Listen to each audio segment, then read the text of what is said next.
Un peu de respect pour les piétons, ça n'est plus seulement une injonction, ça peut aussi vous coûter cher désormais. 6 points sur votre permis de conduire en l'occurrence pour un refus de priorité. La peine a été alourdie depuis le mois dernier.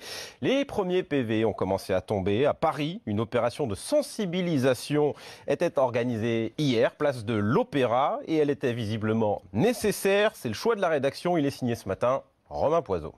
Comme tous les matins, Clément se rend au travail en scooter. Pressé, il refuse la priorité au passage piéton. Un policier l'arrête pour le verbaliser. Alors pour information, c'est 6 points de moins depuis le mois de septembre.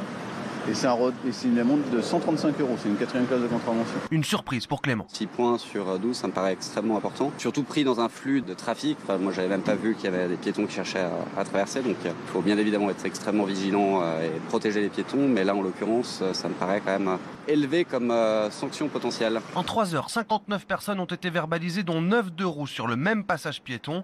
Pour Emmanuel Barbe, délégué interministériel à la sécurité routière, la sanction est à la hauteur de l'infraction. C'est la première chose qu'on apprend quand il y a un passage piéton, ça devrait être sacré. Et ça l'est pas pour beaucoup de gens, malheureusement. Cette sanction ne sera pas prise contre tout le monde.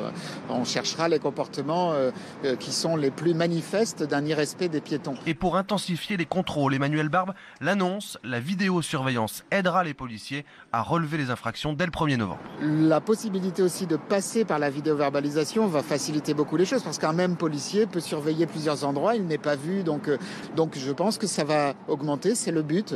Et je vais vous dire le fond de ma pensée, c'est tout de même triste qu'on soit obligé d'en arriver là pour que des automobilistes respectent les droits des piétons. L'année dernière, un quart des piétons décédés ont été tués sur un passage piéton.